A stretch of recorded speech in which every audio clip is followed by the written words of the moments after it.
உன் மேல தேவனுடைய கிருபை இருக்குது. அந்த கிருபையினால இந்த கிருபை என்னால் என்ன செய்ய முடியுது? உணர முடியுது. தேவனோடு அபிஷேகம் தேவனோடு நடக்க வைக்கும். நீங்கள் தேவனோடு நடக்கிறது அந்த உறவு.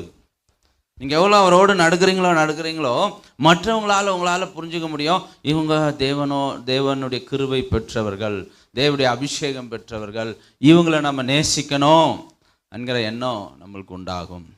Spiritual favor often leads to a social favor. ஆவிக்குரிய ஆதரவு பெரும்பாலும் சமூக ஆதரவுக்கு வழிவகுக்கிறது. ஆவிக்குரிய ஆதரவு பெரும்பாலும் சமூக ஆதரவுக்கு வழிவகுக்கிறது. நீங்கள் ஸ்பிரிச்சுவலாக காட்ஸ் ஃபேவர் உங்களுக்கு பெற்றுருந்துச்சுன்னா நீங்கள் சமுதாயத்தில் எங்கே போனாலும் உங்களுக்கு அந்த